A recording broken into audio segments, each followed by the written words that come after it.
Hello friends, मी तनुजा तुम्हा सर्वांचे मनापासून स्वागत करते। तर आज मी तुमच्यासोबत एक वडीचा प्रकार शेअर करणार आहे आणि ती म्हणजे पालेभाजीची वडी। या वडीमध्ये मी दोन पालेभाज्यांचा वापर केलेला आहे, शेवग्याचा पाला आणि मलबार स्पिनच म्हणजेच वाळीची भाजी। वाळीची भाजी आणि शेवग्याच्या पाल्यामध्ये भरपूर प्रमाणात औषधी गुण आहेत आणि ते आपल्या शरीरासाठी फारच उपयुक्त आहे। तर अशा या भाज्यांचा उपयोग आपण रोजच्या आहारात केला पाहिजे।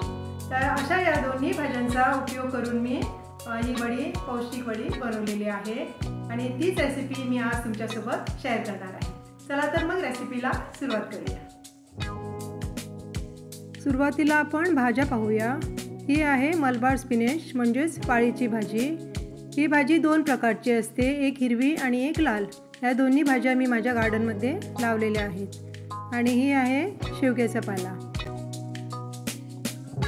हा पण माझ्या गार्डनमध्ये मी लावलेला आहे।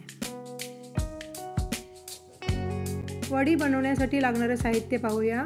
इथे मी 2 वाटी वाळीची भाजी बारीक चिरून घेतलेली आहे, 1 वाटी शेवग्याचा पाला बारीक चिरून घेतलेला आहे। इथे आलं, लसूण आणि हिरवी मिरचीचा ठेचा घेतलेला आहे। 2 मोठे कांदे बारीक चिरून घेतलेले आहेत। इथे थोडीशी कोथिंबीर मी बारीक चिरून घेतलेली आहे। आता यात आपल्याला लागणार आहे मूग डाळीचं पीठ। इथे 1 वाटी मूग डाळीचं पीठ मी घेतलेलं आहे आणि अर्धी वाटी तांदळाचं पीठ आणि चवीपुरती मीठ। बाकीचं साहित्य आपण पुढची प्रोसेस करताना पाहूया। मी आता इथे एक भांडं घेतलेलं आहे, त्यात आपण आता दोन्ही भाज्या बारीक चिरलेल्या काढून घेऊया। आता त्यातच आपण हा बारीक चिरलेला कांदा घालून घेऊया। त्यात आपण ओली कोथिंबीर बारीक चिरलेली काढून घेऊया। हिरव्या मिरचीचा ठेचा। हिरव्या मिरचीचा ठेचा घेताना तुम्ही 2-4 हिरव्या मिरच्या आणि 4-5 लसणीच्या पाकळ्या आणि अर्धा इंच आलं घेऊ शकता। मिरचीचं प्रमाण तुम्ही कमी जास्त इथे करू शकता। आता सर्व साहित्य इथं घातलेलं आहे। आता त्यातच आपण थोडे मसाले घालून घेऊया। मिरचीचा ठेचा घालताना तुम्हाला जसं कमी जास्त पाहिजे तिखट तसं तुम्ही मिरचीचा ठेचा इथं घालू शकता। आता आपण मसाले घालून घेऊया। इथे मी पाव चमचा भाजलेल्या जिऱ्याची पावडर घातलेली आहे, पाव चमचा धणे पावडर घातलेली आहे आणि पाव चमचा हळद घातलेली आहे। त्यातच आपण आता पाव चमचा लाल तिखट घालून घेऊया। इथे आपण हिरव्या मिरचीचा वापर केलेला आहे म्हणून मी इथे फक्त पाव चमचा लाल तिखट घातलेला आहे। आता पाव चमचा हिंग घालून घेऊया। घेतलेलं सर्व साहित्य आता व्यवस्थित आपण मिसळून घेऊया।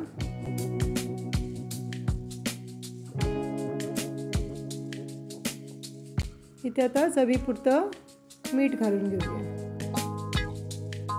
आणि हे सर्व साहित्य आता हलक्या हातानं व्यवस्थित मिसळून घेऊया। वडीला चटपटीत टेस्ट येण्यासाठी मी इथे अर्ध्या लिंबाचा रस घातलेला आहे।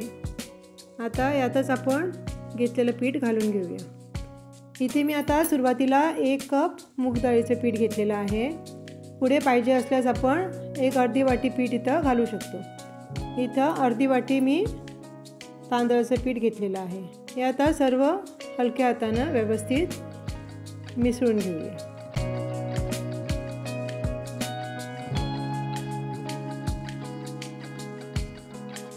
आपली वडी छान खुसखुशीत आणि कुरकुरीत व्हावी यासाठी मी इथं 2 चमचे तेलाचं मोहन कडकडीत करून घातलेलं आहे। आता हे आपण चमच्याने व्यवस्थित सर्व मिसळून घेऊया, म्हणजे सर्व बाजूने हे तेल व्यवस्थित सगळ्याला लागेल।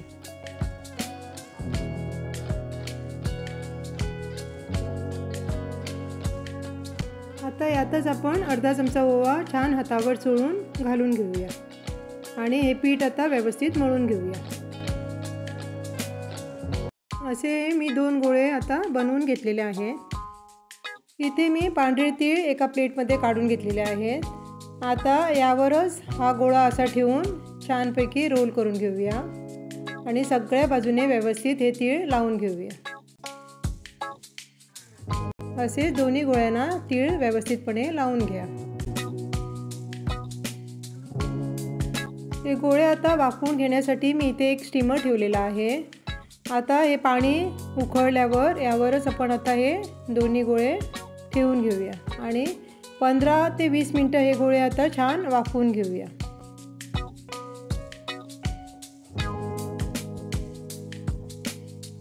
मी हे गोळे मीडियम फ्लेमवर 20 मिनिटे वाफवून घेतलेले आहेत। आता हे गोळे आपण प्लेटमध्ये काढून ठेवूया आणि थंड झाल्यावर याच्या छान वड्या पाडून घेऊया।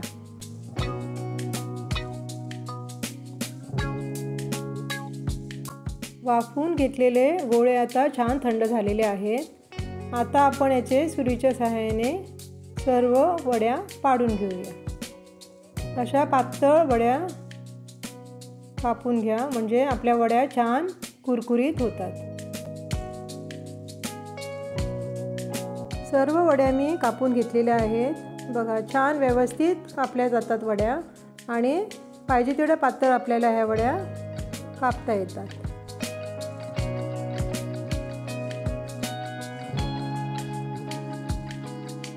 वड्या भाजून घेण्यासाठी इथे मी आता गॅसवर एक तवा तापत ठेवलेला आहे। तवा तापून झाल्यावर त्यात 2 चमचे तेल घालून घेऊया आणि आता सर्व वड्या याच्यावर मावेल इतक्या वड्या यावर ठेवून घेऊया आणि आता थोडं तेल घालून या वड्या व्यवस्थित आपण भाजून घेऊया। मी या वड्या परतून घेतलेल्या आहेत। आता दुसऱ्या बाजूने पण थोडं तेल घालून या वड्या आपण छान खरपूस भाजून घेऊया।